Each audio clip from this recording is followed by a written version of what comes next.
para alguns, uma sociedade de auspiciosos homens de bem. Para outros, um antro de perversidade e depravação moral. Essa é a maçonaria.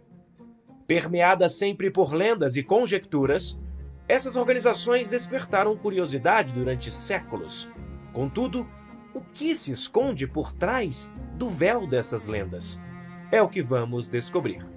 Sejam bem-vindos a mais um vídeo do canal Danúzio Neto. E se preparem, pois hoje é dia de mergulharmos fundo no sombrio e dantesco mundo da maçonaria e como os seus membros ajudaram a destruir o Brasil.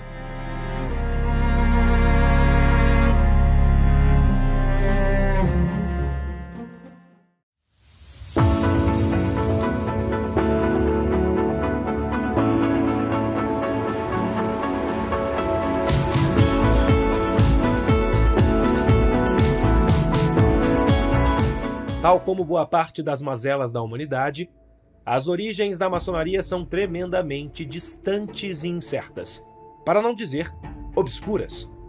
Também chamada de arte por seus admiradores, podemos delinear suas origens nas guildas de pedreiros, que a partir dos finais do século XIII regulamentaram as qualificações dos pedreiros, que conforme subiam de nível, podendo ser aprendizes, companheiros ou mestres, acabavam recebendo segredos, senhas e novas informações oriundas de suas posições, garantindo que, conforme migravam por toda a Europa em busca de trabalho, cada um desses homens tivesse a garantia de um salário adequado e de privilégios proporcionais ao seu nível de qualificação. Estabelecendo essas bases, nos derradeiros momentos do século XVI, mais precisamente em 1599, quando o primeiro cavalheiro registrado que se juntou a uma loja de pedreiros de Edimburgo, a maçonaria passou a se proliferar. Entretanto, só ouviremos falar desses homens com mais clareza em 1721, diante do advento da publicação em Londres da obra As Constituições Maçons,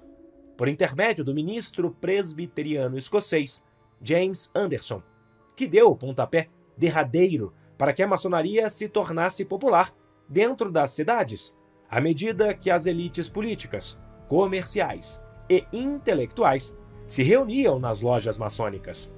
Seus objetivos, segundo eles mesmos, era propagar o autoaperfeiçoamento de seus membros por meio de lições morais, intelectuais e espirituais, onde seus participantes, divididos em 3 graus, aprendiz, companheiro e mestre maçom,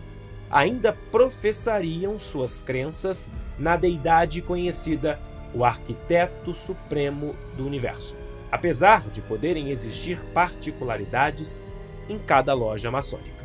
Poucos anos depois, em 1732,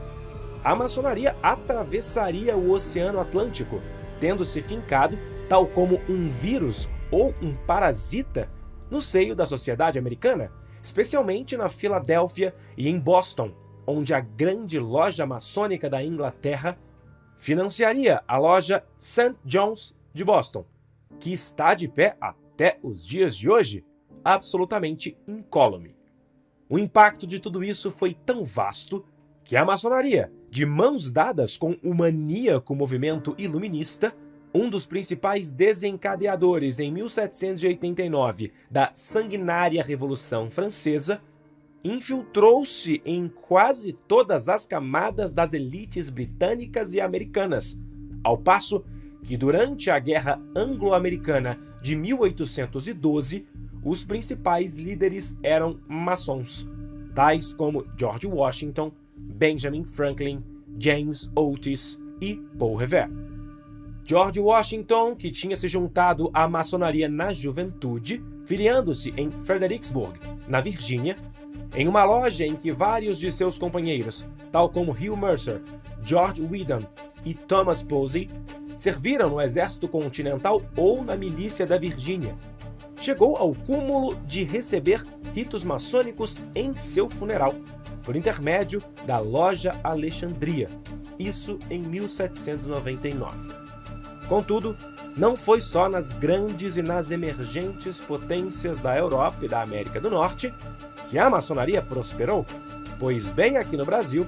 a maçonaria encontrou um caminho fértil para se espalhar e contaminar elites.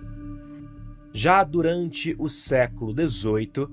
vastos relatos já deixavam claro que a maçonaria tinha chegado com razoável potência no Brasil, especialmente pelo fato de se conjecturar que muitos maçons, vindos do estrangeiro, tinham fincado raízes por aqui e que seus filhos, futuramente, chegaram até mesmo a rumar para a Europa, onde foram iniciados de uma forma mais efetiva. Todavia, somente com o raiar do século XIX, mais precisamente em 1801, no Rio de Janeiro, que maçons começariam a erguer suas primeiras lojas e estruturas no Brasil, com a principal fonte desses acontecimentos sendo nada mais nada menos do que José Bonifácio de Andrada e Silva. Falando nele, Bonifácio chegaria até mesmo ao posto mais elevado da maçonaria no Brasil, ao ocupar, em junho de 1822, o cargo de primeiro grão-mestre do Grande Oriente do Brasil. Essa organização em questão, para além de seu pomposo nome, era o amálgama da junção de várias lojas e unidades de base maçônicas, que, uma vez interligadas por interesses, perspectivas e nortes ideológicos parecidos, formavam um Grande Oriente, algo que pode ser encarado como um Conselho Supremo, cujos membros, assim como em tantas outras lojas maçônicas inglesas, formavam uma hierarquia fechada ao exterior e vertical internamente, onde os agrupamentos maiores, como um Grande Oriente, também tinha seus postos hierarquizados, sendo o superior, justamente, o grão-mestre.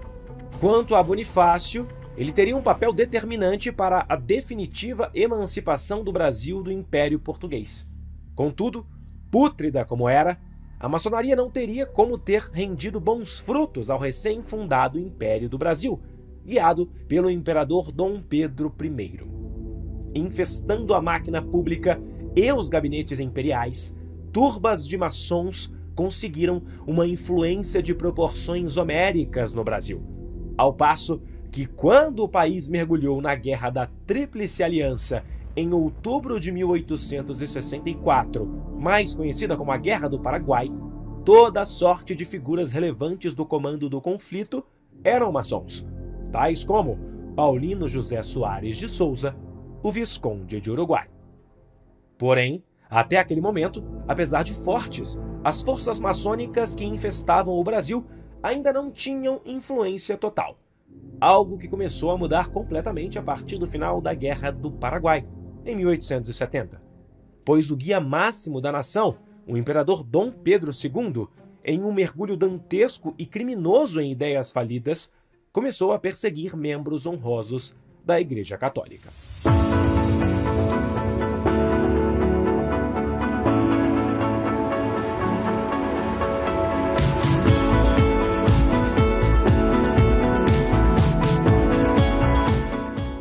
Essa contenda, que entraria para a história como a questão religiosa da década de 1870, era motivada por uma condenação clara e inequívoca do Papa Pio IX aos maçons. Sabedor de que maçons tinham se tornado padres e que católicos estavam integrando lojas maçônicas, em 1864, o Papa emitiu uma bula onde determinava que todos os católicos envolvidos com a prática da maçonaria deveriam ser excomungados da Igreja. Por razões óbvias, isso enraiveceu os maçons do Brasil e irritou, em especial, um homem chamado José Maria da Silva Paranhos, o Visconde do Rio Branco, antigo ministro das Relações Exteriores do Brasil e detentor do cargo de 21º presidente do Conselho de Ministros do Brasil desde março de 1871. O Visconde, que era grão-mestre da Grande Oriente do Brasil, se valeu de sua posição e do inconformismo de Dom Pedro II, que acreditava que a bula papal interferia diretamente na Constituição brasileira para perseguir dois dos maiores símbolos do catolicismo brasileiro: os bispos Dom Vital Maria de Oliveira, de Olinda, e Dom Antônio de Macedo Costa, do Pará, condenados e encarcerados em 1874.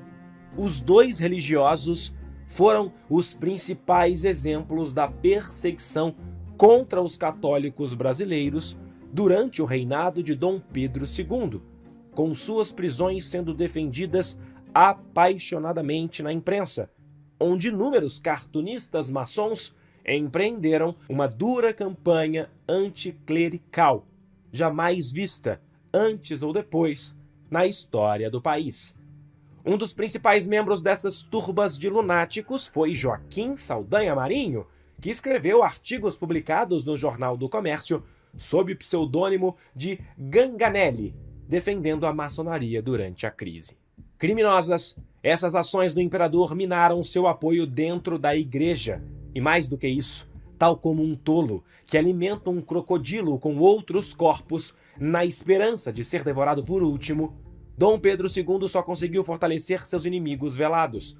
pois durante toda a década de 1880, com o apoio da maçonaria, a monarquia brasileira começaria a ser minada por grupos positivistas, grandes latifundiários e inúmeros outros tecnocratas baratos, que bradavam aos quatro ventos sobre a necessidade da implantação de uma república no Brasil.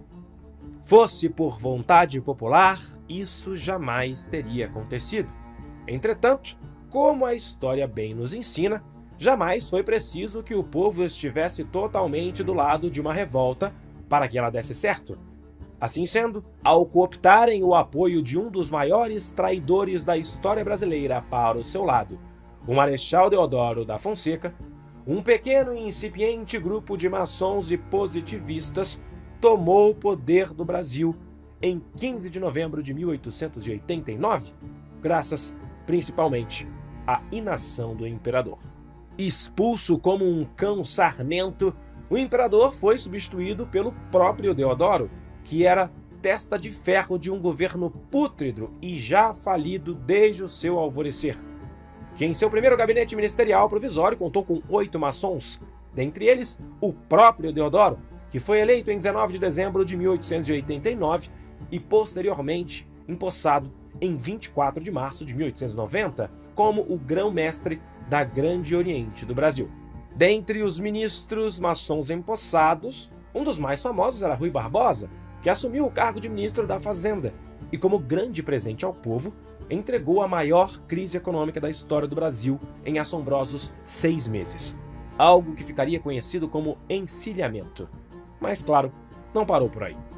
Nas décadas que se seguiram ao golpe de 1889, dando início à Primeira República do Brasil, o caos não parou de irromper em cada canto da nação, que, curiosamente, de seus 12 primeiros presidentes, teve simplesmente 8 maçons, sendo Deodoro da Fonseca, Prudente de Moraes, Campos Salles, Rodrigues Alves, Nilo Peçanha, Hermes da Fonseca, Venceslau Braz e Washington Luiz.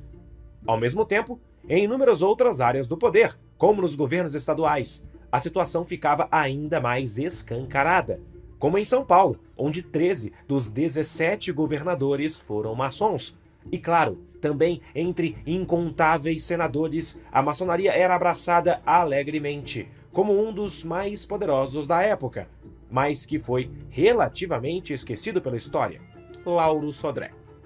Um notório positivista e golpista que foi nomeado secretário do Ministério da Guerra pelo atroz Benjamin Constant,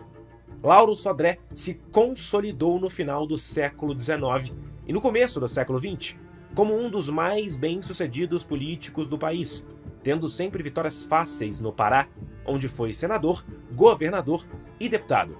Todavia, ele queria mais. Professor catedrático da Escola Militar da Praia Vermelha, instituição de ensino notória por seus cadetes golpistas, Sodré também era tenente-coronel do Exército, onde arrebanhou um verdadeiro culto à sua personalidade realizado pelos cadetes, que comemoravam seu aniversário como uma data magna, assim como o enxergavam como uma espécie de salvador.